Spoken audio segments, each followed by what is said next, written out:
આપકી અદાલતમાં બીએસપીની નેતા માયાવતી પર આરોપ છે કે એમણે સત્તાનો દુરુપયોગ કર્યો છે.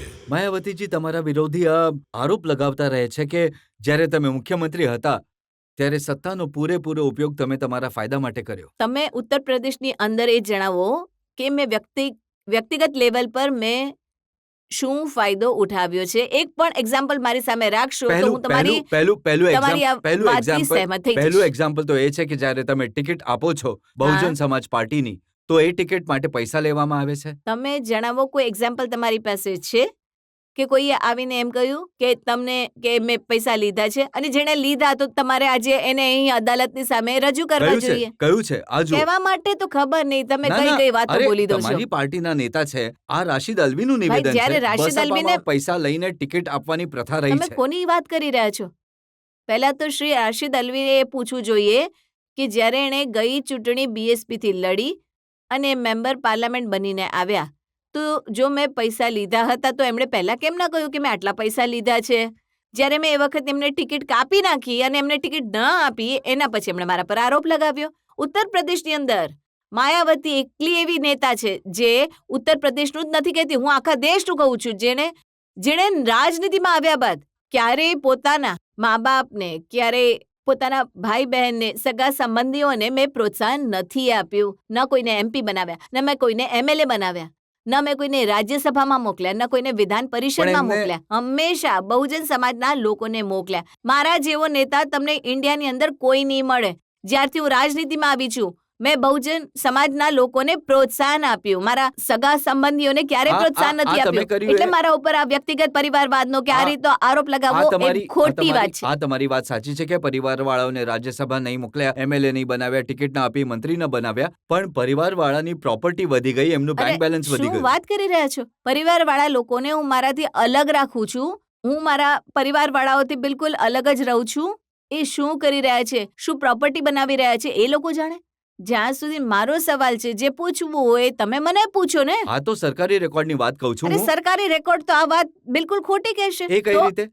તમારો રેકોર્ડ જે પેપરમાં છપાઈ ગયો એ સરકારી રેકોર્ડ થઈ ગયો. ના, એ તો સીબીઆઈ ને કોર્ટ કર્યું છે. સીબીઆઈ હજી ફાઇનલ રિપોર્ટ ક્યાં સબમિટ કર્યો છે? તમે કેમ સીબીઆઈ ને બદનામ કરો છો? સાચી નથી કે 1 એપ્રિલ 1995 થી 29 ઓગસ્ટ 2003 ની વચ્ચે ઘણી બધી પ્રોપર્ટી ખરીદવામાં આવી છે. જ્યારે પ્રોપર્ટી એમણે ખરીદી છે, 15 કરોડ રૂપિયાની પ્રોપર્ટી. જો આ મામલો અત્યારે તપાસ હેઠળ છે. હજુ સીબીઆઈએ ફાઇનલ રિપોર્ટ દાખલ કર્યો નથી. આ તો એફઆઈઆર માં લખેલું છે. શું બોલી રહ્યા છો? એફઆઈઆર માં એમને જે પણ ક્યાંયથી પણ તથ્ય મળી ગયા, એમણે ત્યાં એફઆઈઆર નોંધાવી દીધી. પણ જ્યાં સુધી અમે હમણાં તપાસ કરી રહ્યા છે ને, તપાસ કર્યા બાદ જ્યાં સુધી એ રિપોર્ટ સબમિટ નથી કરતા, ચાર્જશીટ નથી લગાવતા, અને ચાર્જશીટનો જવાબ અમે આપીશું, અને આ મામલો કોર્ટમાં છે, જ્યારે જતો રહ્યો છે, તો જ્યાં સુધી અદાલત નિર્ણય નથી આપી દેતી, મને જણાવી દો. આજે તમે બિલકુલ ખોટું બોલી રહ્યા છો. માર્ચ 2003 માં લખનૌમાં આજે એફઆઈઆર માં આજે પ્રોપર્ટી બતાવવામાં આવી છે. હું એના પર કંઈ બોલવા નથી ઈચ્છતી, કારણ કે કેસ કોર્ટની અંદર છે. સીબીઆઈ ઇન્વેસ્ટિગેશન કરી રહી છે. અમારે જે પણ જવાબ આપવાનો હશે અદાલતમાં આપવાનો રહેશે ને. આ સવાલ અહીંયા પૂછવો જ્યારે આ કેસ કોર્ટમાં ચાલી રહ્યો છે, તો આ જનતાની વચ્ચે આ સવાલ પૂછવો એ કોર્ટની અવમાનના થશે. એ તો અચ્છા, જે કોર્ટે આ ઠીક નથી, કેમ કે હમણાં ઇન્વેસ્ટિગેશન કમ્પ્લીટ નથી થયું અને મામલો કોર્ટની અંદર છે. સીબીઆઈએ પોતાની તપાસનો રિપોર્ટ ત્યાં સબમિટ કરવાનો છે. ખાલી એટલું કહી દો કે સરકાર બધો જવાબ અમે લોકો અદાલતમાં આપશું. આ પણ અદાલત છે, નહીં જનતાની નહીં, જે બીજી અદાલત છે જ્યાં નિર્ણય થશે. જનતાની અદાલત અલગ હોય છે. એટલું કહી દો કે સરદાર પટેલ રોડ પર દિલ્હીમાં તમે 26 કરોડ રૂપિયાનો બંગલો ખરીદ્યો કે ન ખરીદ્યો? તમે બિલકુલ ખોટું બોલી રહ્યા છો. મેં મારા નામથી કોઈ 26 કરોડનો બંગલો નથી ખરીદ્યો. તમે પાર્ટીના નામથી ખરીદ્યો? પાર્ટીના નામથી એક નહીં, ખબર નહીં, આપણા દેશના દરેક રાજ્યમાં અમે પાર્ટીના નામથી પ્રોપર્ટી લગભગ ઘણા રાજ્યમાં પ્રોપર્ટી લીધેલી છે. જે હું કહી રહ્યો છું એ ખરીદ્યો છે. આ જે પણ કોઈ પ્રોપર્ટી લીધી છે પાર્ટીના નામથી લીધી હશે, પણ મેં મારા નામથી કોઈ પ્રોપર્ટી નથી લીધી. કેમ કે ભાઈ તમે શું વાત કરી રહ્યા છો જ્યારે આ મામલો કોર્ટમાં ચાલી રહ્યો છે અને સીબીઆઈ ઇન્વેસ્ટિગેશન કરી રહી છે? હવે માયાવતીજી, જો તમે બીજો સવાલ પૂછો, કારણ કે હું નથી કે માનનીય અદાલતની અવમાનના થાય. અદાલતની અવમાનના કેમ નહીં અદાલતની અવમાનના થશે જ્યારે આ કેસ કોર્ટમાં ચાલી રહ્યો છે? સીબીઆઈ ઇન્વેસ્ટિગેશન કરી રહી છે. હજી ઇન્વેસ્ટિગેશન કમ્પ્લીટ નથી થયું, ચાર્જશીટ લાગી નથી, તો તમે આ સવાલ કઈ રીતે પૂછી રહ્યા છો? એટલે કે પબ્લિક તો જાણવા માંગશે ને. પબ્લિક તો જાણવા માંગશે ને. અરે પબ્લિક ત્યારે જાણશે જ્યારે આની ઉપર ફાઇનલ નિર્ણય આવી જશે. જ્યારે અમે લોકોને કહીશું ને કે તમે હું તો મને કેમ ખોટી વાત તમને કરી રહ્યા સફાઈ છો? આપવાની તક આપું છું. ના, બિલકુલ ખોટું. તમે બિલકુલ. આવો સવાલ નહીં પૂછવો જોઈએ જ્યારે આ કેસ કોર્ટમાં વિલંબિત છે. પણ આ હું કોર્ટની publicના- અવમાનના નથી કરવા ઈચ્છતી. તમે કરી શકો છો કોર્ટની હું અવમાનના. તો અવમાનના હું નહીં નથી કરી કરી રહ્યો. શકું. પણ તમે આને લઈને હું નારાજ કેમ થઈ અદાલતનું રહ્યા માન છો? અને સન્માન રાખું છું પૂરું.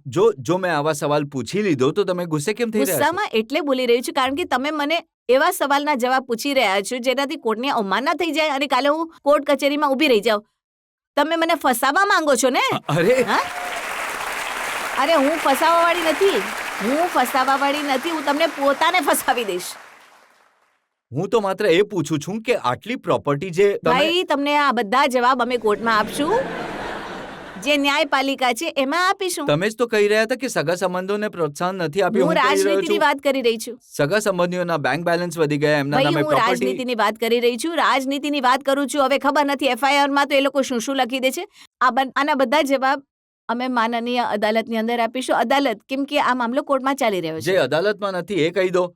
કલ્યાણસિંહે કહ્યું કે તમે ભાઈ તમે એને પૂછો. કલ્યાણસિંહે વિદેશ ગયા હતા તો હા. એમણે કહ્યું કે એમણે ફોરેન એકાઉન્ટ ખોલાવ્યા છે. હું તમને કહી રહી છું કે જો વિદેશની અંદર મારું એક પણ એકાઉન્ટ મારા નામથી ખુલ્યું હોય, હું દરેક પ્રકારની સજા ભોગવવા તૈયાર છું.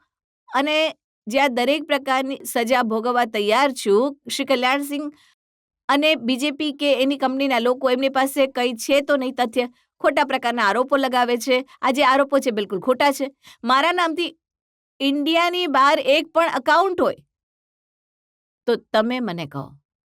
તમે તપાસ કરાવી? તમે તો આવી ગયા છો જનતાની અદાલતમાં. ના, હું તો સવાલ પૂછવા પહેલા તમે તપાસ તો હું તો કરાવી આ- લો, પછી જનતાની અદાલતમાં પૂછો ને. અરે ફોર્મર કલ્યાણસિંહનું આ કહેવું છે કે તમે ફોર્મર CM શું બોલી રહ્યા છે, પેપરોમાં શું લખ્યું છે, તમે આ પેપરોની કટિંગ લઈને આવી ગયા અને જનતાની અદાલતમાં પૂછી રહ્યા છો. આ પેપરોમાં તો ખબર નહીં શું ઊંધા ચત્તા રિપોર્ટો આવી જાય છે. તમે ના, એના તમારા આધાર વિશે પર તો- તમે પહેલા તમારા તો- જે પેપરોમાં છપાયું છે એની તમે લોકો તપાસ કરો. તપાસ વગેરે થયા પછી મને પૂછજો કે આ તપાસ તો- અદાલતમાં આ આવવું જોઈએ. માયાવતીજી તપાસ તો કરી જ રહ્યા છે તમને પૂછીને. તો આ તપાસ થશે. ઓહો, તપાસ મને જો પૂછવું છે તો પછી આ અદાલતને બોલાવવાની શું જરૂર હતી? પબ્લિકની સામે પૂછી રહ્યા અરે છે આ જેથી public- કોઈ વાત છુપાયેલી ન રહે. ભાઈ જો તમને પબ્લિકને પૂછવાનું હતું તો મને પૂછી લેત. એકલામાં? હું અરે તો એકલામાં જનતાની- શું? હું તો જનતાની ચાલો સામે પૂછી જનતાની રહ્યો સામે છું. મને પૂછ્યું છે તો જનતાને પૂછવા પહેલા તમે જયારે આ સવાલ મને પૂછવા પહેલા તમે તપાસ કરી લીધી હોત. ના પણ તમે જેમ કોઈ કલ્યાણસિંહ જેવા મોટા નેતા આરોપ લગાવે તો પૂછવું તો પડશે જ ને. ભાઈ મેં તમને જણાવી તો દીધું. જ્યારે તમારી પાસે સવાલ છે જ નહીં આને સંબંધિત તો તમે ઘડી આ ટપ્પુ પછીઓની પાછળ કેમ લાગો છો? મેં તમને કહ્યું કે ભાઈ મારા નામથી વિદેશમાં જો એક પણ એકાઉન્ટ છે તો હું દરેક પ્રકારની સજા માટે તૈયાર છું. મારા નામથી કોઈ એકાઉન્ટ નથી. માત્ર મારી ઇમેજને ખરાબ કરવા માટે ભારતીય જનતા પાર્ટી એન્ડ કંપનીના લોકોએ આ રીતના ખોટા આરોપ લગાવ્યા છે અને આ જે કેસ છે એ પણ આ બિલકુલ ખોટો છે. માત્ર મારી ઇમેજને ખરાબ કરવા માટે, આ બધું રાજનૈતિક ષડયંત્રની સાથે રમવા માટે, આ માયાવતીજી, બધું પ્લાનિંગ સાથે, મોટા કેસ આ બધું પ્લાનિંગની સાથે મારી વિરુદ્ધ આ બધી કાર્યવાહી કરવામાં આવે છે. મામલો કોર્ટમાં છે.